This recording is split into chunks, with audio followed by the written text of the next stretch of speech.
Most of us think building wealth is all about the big moves, picking that one magic stock or launching a huge company. But what if I told you the real secret isn't what you gain, but what you don't lose? Today, we're going to drag some of these hidden forces into the light, the ones that work against you, totally unnoticed until it's way too late. And that quote right there just hits the nail on the head. It's not some big dramatic explosion. It's more like a slow, quiet erosion. It's a tiny, invisible leak in your financial boat that, over years and decades, can leave you wondering where it all went. All right, so let's get to it.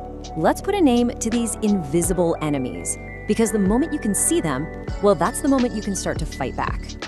And there they are, the three big culprits hiding in plain sight: taxes, fees, and panic. See, they don't sound all that scary or dramatic, do they? And that's exactly what makes them so incredibly dangerous. So let's break them down one by one. First up, taxes. I want you to think about taxes like a silent business partner, a partner you never actually hired, who takes a big cut of your profits every single year, but never ever lifts a finger to help.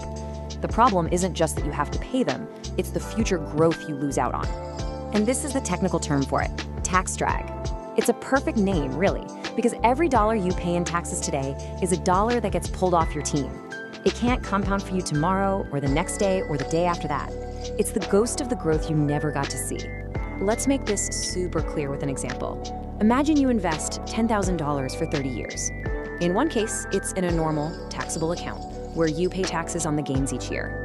In the other, it's in a Roth IRA where it gets to grow completely tax-free. Same money, same investment, same time. The only thing we're changing is the account it's sitting in. And bam, look at that result. That is not a small gap. It is a massive, gaping chasm between the two outcomes. And remember, this has nothing to do with being a better investor. It's purely because one account was protected from that silent, yearly tax drag. We are talking about a six-figure difference. Just let that sink in for a second. Your decades of work and discipline can end up with wildly different results, all based on one simple decision you made at the very beginning. So what's the game plan? How do you fight back? Well, first things first, you use the shields that are available to you. Max out your 401k, your IRA, your HSA.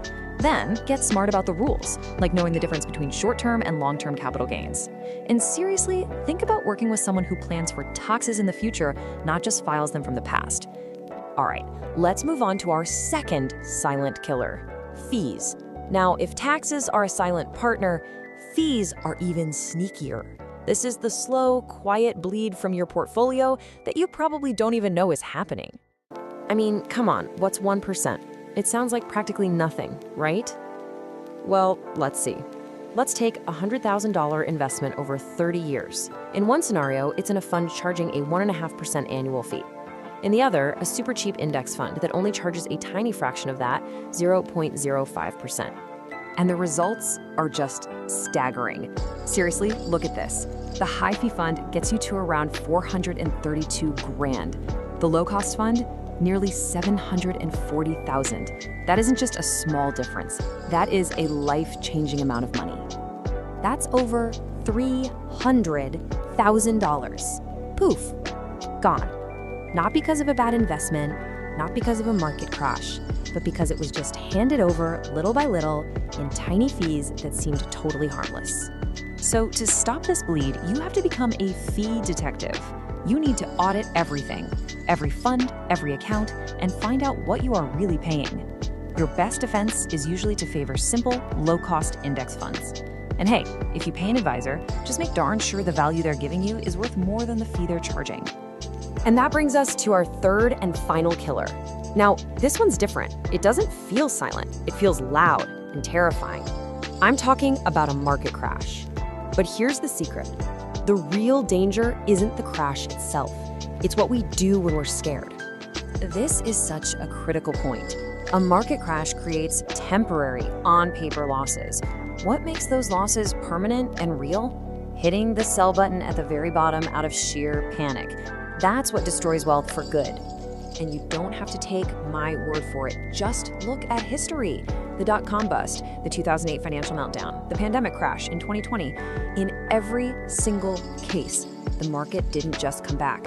It roared back to new all-time highs. The people who held on were rewarded. The people who panicked were punished. And if that's not enough, check out this unbelievable stat from JP Morgan. If you missed just the 10 best days in the market over a 20-year period, your total return was cut in half. And guess when those best days tend to happen? Right after the absolute worst days. So if you panic sell, you almost guarantee you'll miss the rocket ship on the way back up. The way you win this game is by preparing before the storm. You build a financial fortress. That means having a big emergency fund, so you're never forced to sell your investments at the worst possible time. It means being diversified. And it means automating your investing so you can fire your emotional brain from making decisions when things get scary. Okay, so we've walked through the tax drag, the fee bleed, and the crash response. They all feel pretty different, right? But there's actually a powerful thread, a common pattern that connects all three of them. So what is it? What's the one thing that truly links the silent partner, the slow bleed, and the panic that makes us our own worst enemy? And here it is. This is the big takeaway. All three of these wealth killers are, to a large degree, within your control.